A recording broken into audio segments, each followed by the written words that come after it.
जी यहाँ के पुजारी जी है, तो हमें माता जी के बारे में 1 मिनट में थोड़ा मोटा मोटा सा बता देंगे। શું નામ આપનું?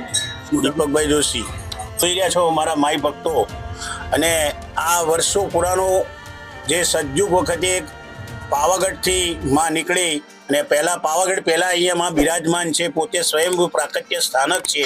અહીંયા લોકો અમદાવાદ, વડોદરા, સુરત, મુંબઈ, પુના અને આ બાજુ અમદાવાદથી પ્રાંતિજ, હિંમતનગર, ઈડર તાલુકા